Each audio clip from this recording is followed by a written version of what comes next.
Day 2 of the 12 days of MLB rankings is here, and of course you saw the title. We are ranking every first baseman from every team in Major League Baseball from worst to best. If you missed the catcher rankings, make sure you check that out after you watch this video, and make sure you're also subscribed so you don't miss out on any of the rankings coming at you over the next few days. I saw the comment section of yesterday, got a little spicy. I can't wait to see what you guys got for me in today's comment section for first base rankings. Enough of my blabbing, let's get to it. Getting the first base rankings started at number 35, I've got John Singleton of the Houston Astros. Singleton really wouldn't be the everyday first base guy if it wasn't for Jose Abreu being so incredibly bad. He's about a league average hitter. He gets on base a decent bit. 13 homers, 13 doubles in 119 games. Just doesn't really do much to move the needle for a guy who's going into his 33-year-old season. John Singleton, just not really the guy you want every single day. Next up at number 34, I've got Miami Marlins projected first baseman Jonah Bride. Jonah Bride actually had a really nice 70-game stretch last year. 11 homers, 10 doubles, 39 RBIs with a 276 average, 357 on base, 461 slugging, and 818 OPS for an OPS plus at 121, but we've seen him now play about 160 games in the majors, and he has been a below-average hitter. One thing that is for sure, Jonah Bride is very patient at the plate. He takes good swings, makes good swing decisions, doesn't swing and miss a lot, and he walks a decent bit, so there is something here with Jonah Bride. I just don't know if a 5% barrel rate and just not being the greatest fielder is going to play at first base for the future, but he's definitely a Major League Baseball player that should deserve some playing time on the Marlins next year. Also, former South Carolina Gamecock, go Cox. For the 33rd best first baseman, Juan Yepez, maybe of the Washington Nationals. Last year, he got a chance with the Nationals in 62 games, 6 homers, 15 doubles, 26 RBIs, hitting .283 with a 335 on base, 429 slugging, and a 764 OPS for an OPS plus at 116. I don't honestly see him being the everyday guy at first base for the Nationals next year.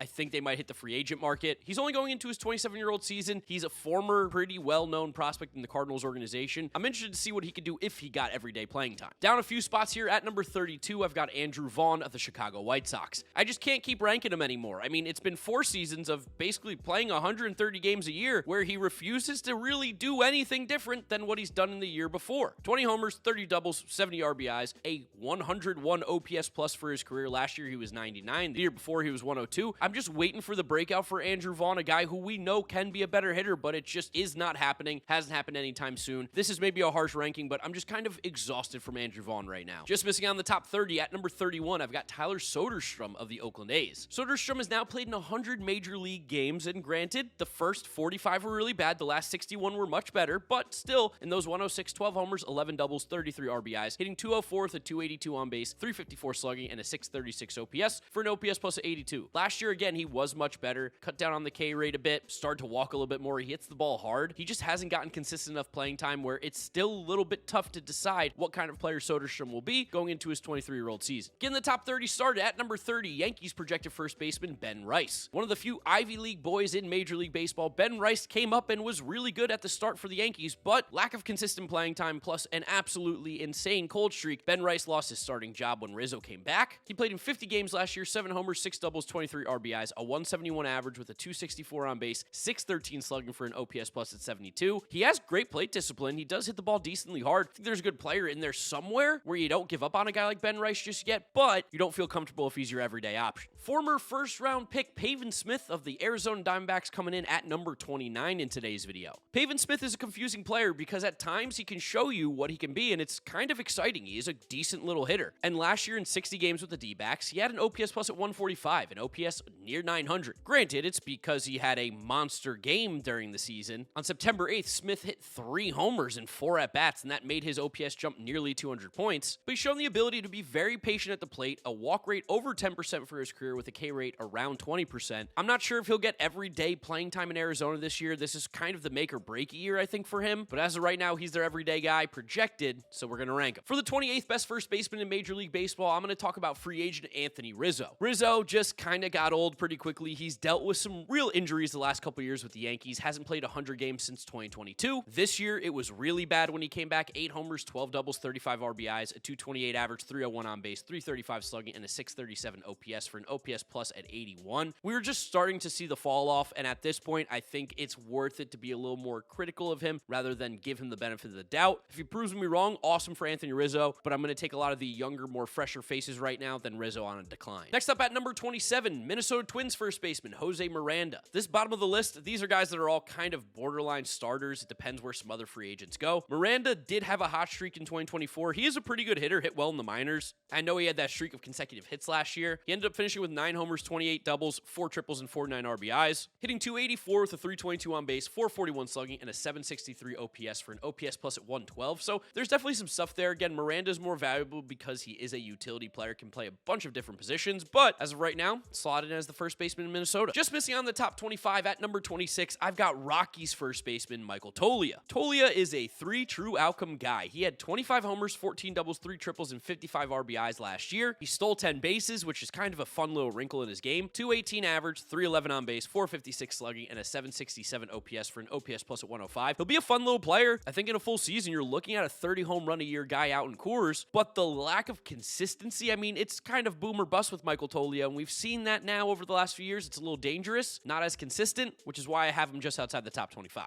Dropping down a full 10 spots here at number 25, I've got Jeimer Candelario of the Cincinnati Reds. Oh man, I really thought Jeimer was going to pop off in Cincinnati, but it was a pretty atrocious year for him. He obviously still has the power, but that's because it's one of the most hitter-friendly ballparks in the game. 20 homers, 23 doubles in 112 games with 56 RBIs. Hitting .225 with a .279 on base, .429 slug, and a .707 OPS for an OPS plus at 90. Candelario, I think, very much can bounce back this upcoming season. Like, he is a good hitter, but the patience was completely gone in Cincinnati that he showed in more of his successful seasons. He wasn't even really hitting doubles. It was just a bad year overall. He's only 31, but man, if the Reds want to do anything, he's got to step up quickly. At number 24, I've got Nolan Schanuel of the Los Angeles Angels. Nolan is a confusing player. I will say, pleasantly surprised that we saw some power improvements in his game last year. I mean, he's a huge human. He's 6'4", 220. The power should be there. He got to 13 homers, 19 doubles, 54 RBIs, and stole 10 bases. He's an on-base machine, 343 on base, but a 362 slugging with a 706 OPS basically makes him a league average hitter. Now, he's only 23 years old, and we did see an improvement in the power department for him. If he continues to build more power, I think there's a world where he gets higher and higher on these rankings. But as of right now, going into the season, I'm still a little cautiously pessimistic on a guy like Schanuel, who's just not really much of a power hitter at a position where you need to hit some home runs. Next up at number 23, one of the more disappointing players of the season, Spencer Torkelson of the Detroit Tigers. I mean, Torkelson got sent down last year. It got so bad for him. He ended up only playing 92 games at the major league level, 10 homers, 21 doubles, 37 RBIs, and an OPS at 669, with an on-base below 300, a batting average at 219. Like, it was a nightmare season, no doubt. The one thing I will say is that the first half versus second half splits for Spencer Torkelson are much better. In the second half, he had an OPS at 781 as opposed to under 600 in the first half. He had a great month of August, was a big part of their playoff push, but we've now seen Torkelson struggle a few different times. Pitchers seem to make adjustments to him quickly. Can the former number 1 overall pick actually break out this season? We'll have to wait and see.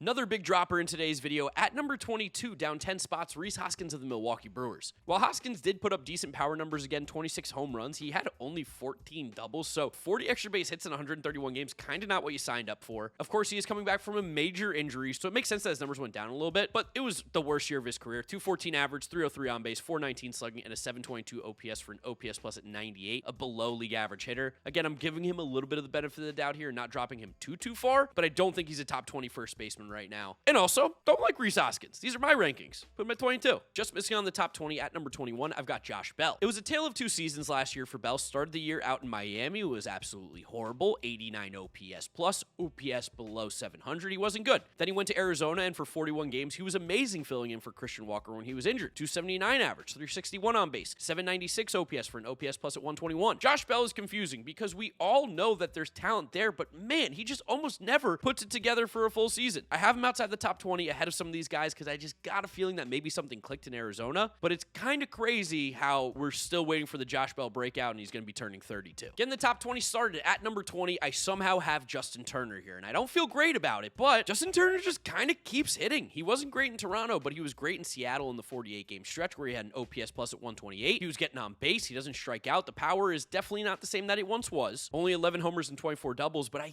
think on some of these teams where I have him ranked ahead of guys, he would be an upgrade for them at the first base position. Somehow, someway, Justin Turner is still mashing at the age of 40 years old. This could definitely age like milk, but until he proves that he can hit, I'm cool with Justin Turner being in the top 20. The biggest drop in today's video, without a doubt, Paul Goldschmidt at number 19. Wow, Paul Goldschmidt. Oh my God, the fall off is like catastrophically fast. I know in 2023 he finished with a 120 OPS plus, but if you remember the second half of the season, he was terrible, and that carried over into 2024. Still hit 22 homers, 33 doubles, 65 RBI, stole 11 bases. I am being a little bit harsh, but we're seeing such a rapid decline of Paul Goldschmidt while he hit his 36, 37-year-old seasons. I'm really concerned as what it's going to be. I know he was an MVP back in 2022, but right now, all the guys in this list ahead of him, I seriously would take over him. He's just not the same player, doesn't have the same pop. Maybe a reunion with Arizona could help if that's the path he takes. But right now, Paul Goldschmidt's just not the MVP player he once was. Up a few spots here at number 18, I've got San Francisco Giants first baseman Lamont Wade. Lamont Wade is a criminally underrated first baseman. Similarly to Nolan Schanuel, he doesn't hit for much power, but what he does better is he gets on base at a better clip, and he just is a better hitter in a tougher ballpark. He's more of a platoon guy, so keep that in mind. That's why these numbers don't get him higher up, but it's the second straight season of an OPS plus above 120, second straight season with an on-base percentage above 370, and his OPS is always right around 800 while playing in San Francisco as a lefty. Lamont Wade is just straight up a good ball player. Easy top 20 first baseman. All right, here we go. People are going to be mad. At number 17, I've got Luis Arraez of the San Diego Padres. Guys, I don't care that he hit 314. I don't care that he won the batting title for the third straight year. He hit 4 home runs at the first base position. His OPS plus, which again kind of neutralizes your numbers and tells you how much better you are as a hitter than the league average, was 106. He was 6% better than league average hitting. That includes hitting 314 this year. It's not that I think he's a bad player. It's just I think he's overrated. I think he gets way too much press when he was a 1-win player last year for the Padres. 200 hits are amazing. He is one of the elite contact hitters in the game. But in the grand scope of things, 4 home runs, 46 RBIs, and a 739 OPS from first base is not going to put you in that elite category like some people think. It's not going to put you in the top 10.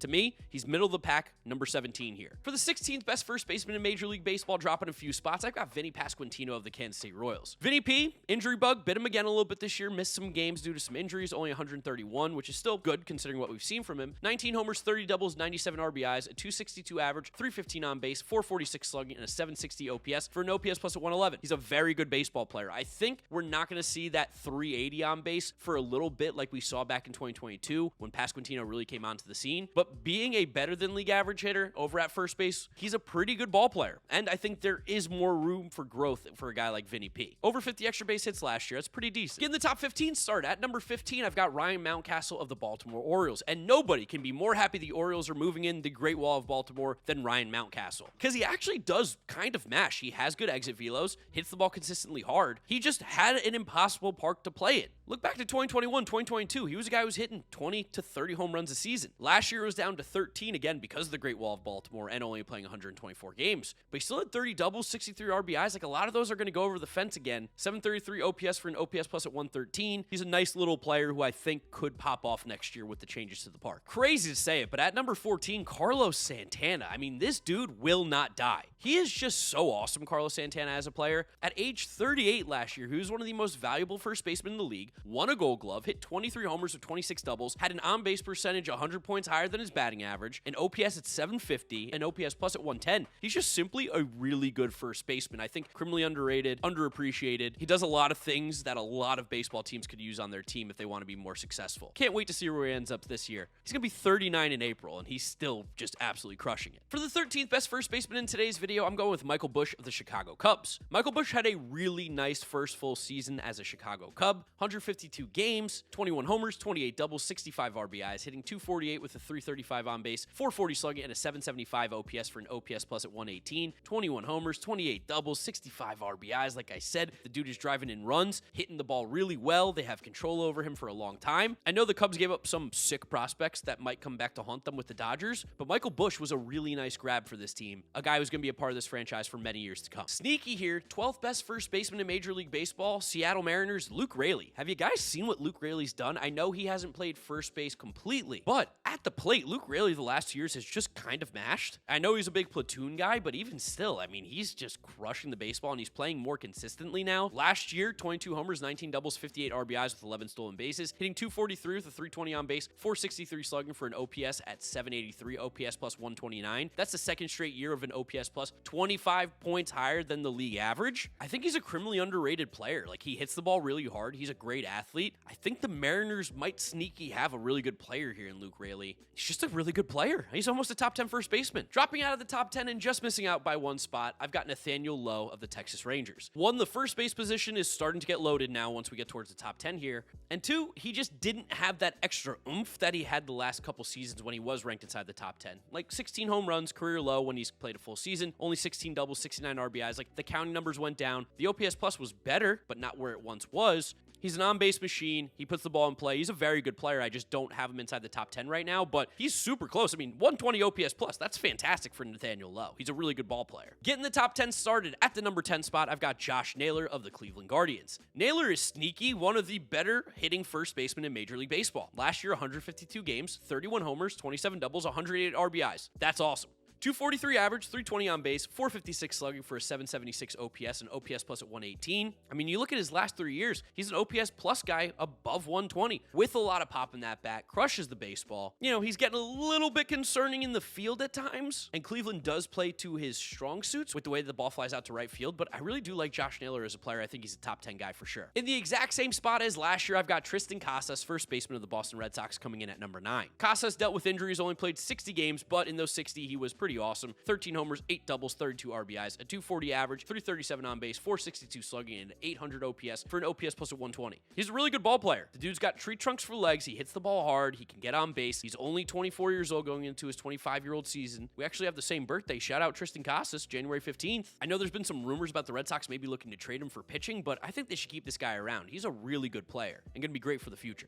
Down a few spots here at number 8, I've got Yandy Diaz of the Tampa Bay Rays. Just had to drop him down a few. He did not live up to the previous years that he had, where he was a 140 OPS plus guy. He was still great. 14 homers, 31 doubles, 65 RBIs, a 280 average, 341 on base, 414 slugging, and 755 OPS for an OPS plus of 116, but he wasn't getting MVP votes. He didn't have an on-base percentage above 400. Could be the fact that the Tampa Bay Rays are so bad, and I would expect them to look to move him this offseason, but he's still a top 10 first baseman, and he's just hits the ball so hard. Just hit it in the air, Yandy, please. New position, who this? At number 7, I've got Wilson Contreras, first baseman of the St. Louis Cardinals. Yes, Cardinals announced Wilson Contreras will be playing first base, and I think it's a good move because at the plate, he's been great. You want that bat in the lineup as much as possible. In 84 games last year, 15 homers, 17 doubles. You're looking at a guy who could be a 30 homer, 30 double guy a year easy at first base. He finished with an 848 OPS, a 380 on base percentage, and if there was ever anything wrong with his game, it was his defense. Put him at first base, let him be a little more athletic, scoop some balls. I love this move by the Cardinals, and to be fair, Wilson Contreras smashes. Number 7's a safe spot. Just missing out on the top 5 at number 6, I've got Christian Walker, first baseman formerly of the Arizona Diamondbacks, also a South Carolina Gamecock. Christian Walker is just really good. Christian Walker is awesome. If there's a first baseman on the free agent market that you want, that you're going to get good value for, and get great defense along with some power, Christian Walker's the guy. 26 homers, 26 doubles, 84 RBIs last year with an 803 OPS for an OPS plus at 121. Lock him in. He's 20% better than league average every year at the plate. He gets on base. He's a big game hitter, drives and runs, plays great defense. There's nothing not to like about Christian Walker, just outside the top 5 though. Because getting the top 5 started at number 5, hopefully a New York Met again, but we still have no idea. I'm going with Pete Alonso. Alonso, in what was probably the worst year of his career, was still kind of a better offensive player than Christian Walker. 34 homers, 31 doubles, 88 RBIs, and an OPS plus at 123, 788 OPS. Defensively, he's definitely a butcher at first base, but he is elite at scoops. We know he has the most scoops in baseball, so he's sick over there. And I mean, this is a guy who can hit 40 home runs a year. He's just a year off of driving in 118. Pete Alonso definitely is a top 5 first baseman in the game. I'm interested to see if he comes back with the Mets, if he goes somewhere else. I hope it's with the orange and blue, but if not, I wish the best for Pete. Top 5 first baseman regardless. Down a couple spots here at number 4, I'm going with Matt Olson of the Atlanta Braves. I think just have to drop him down a few spots because he did kind of bounce back in the wrong way last year. Fell off, I guess you could say. It was not a great season for him. He played all 162, but finished with less than 30 homers, 37 doubles, 98 RBIs after hitting 54 and 139 the prior year. A 247 average, 333 on base, 457 slugging, and 790 OPS was an OPS plus at 118. I didn't want to put him down too far because, I mean, guys, he hit 54 home runs in 2023. He's obviously a stud and he's a great first baseman, but that downtick does make me need to drop him down a few, even though I wouldn't be surprised if he hits 50 in 2025. He's that good. Dropping down 2 spots here at number 3, I'm going to go with Freddie Freeman of the Los Angeles Dodgers. It's honestly like such a tie between him and the guy in second place. I feel dirty putting Freddie Freeman at 3 because the numbers are insane. I mean, the last 2 years, he's got like an OPS plus at 150. He's a 300 hitter, gets on base 40% of the time, hits 30 home runs a season with like 40, 50 doubles. He did take a little bit of a step back in 2024 from his previous year, but it's not that there's anything wrong with that. He was an MVP candidate the last 5 seasons. This year, he finished 17th in the MVP voting. Like, there's nothing not not to like about Freddie Freeman besides the age, and he's not really shown any signs of slowing down. He's still one of the premier hitters in the entire game. But I have him at 3 ever so slightly, because just slightly ahead of him at number 2, I'm going with Bryce Harper of the Philadelphia Phillies. Harper just really is that guy. He's that dude. He's everything you'd ever want. Finished 6th in the MVP voting, 30 home runs, 42 doubles, 87 RBIs, a 285 average, 373 on base, 525 slugging, 898 OPS for an OPS plus at 149. Like, the numbers are just so ridiculously good. Oh, Bryce Harper, the National League East is crazy. He is going to be a future Hall of Famer just like Freddie Freeman, and I think just him being 32 next year as opposed to Freddie Freeman's 35, I think it's more likely Harper will have the better season than Freeman, which is why I put him at 2. Which means coming in as the best first baseman in Major League Baseball, in my opinion, for the 2025 season, up 7 spots from last year, Vlad Guerrero Jr. of the Toronto Blue Jays. Yep, Vladdy's back, Vladdy's back, Vladdy's back. He had that 1 year off back in 2023, and honestly, shame on me for writing him off as quickly as I did, because he bounced back in 2024, went 30 homers, 44 doubles, 103 RBIs, a 323 average, 396 on base, 544 slugging, and a 940 OPS for an OPS plus at 166. Guys, he had a 10-point higher batting average than Luis Arraez did, and he hit 30 homers and 44 doubles and drove in 103. Now, defensively, he's got awful at first base. He's horrendous over there. But when you have a 91st percentile barrel rate and you hit the ball hard and you don't strike out and you get on base and you hit home runs and you're just as amazing as Vlad Guerrero Jr. is, you're the best first baseman in the league. He's going to be 26 next year on opening day. We've seen 6 seasons of Vlad Jr. already. He's a free agent this upcoming year in 2026. He's about to get paid, and I fully expect him to pop off knowing that this year. Vlad Jr., best first baseman in baseball. So there they are, my rankings for every first baseman in Major League Baseball for the 2025 season. I'd love to know what you guys are thinking down in the comment section below. Don't forget to subscribe to the channel so you don't miss out on any of the parts of the 12 days of MLB rankings, as well as dropping a like on the video. It does help support what I do over here. You guys are awesome. Thank you so much. I can't wait for tomorrow. We've got the second base position up next. Make sure you're subscribed. Otherwise, you know the drill from here on out. YouTube recommends you watch this video. This is my most recent upload. Click through those if you have not yet seen them. Thank you guys for watching. I'll catch you all in the next video. Bye.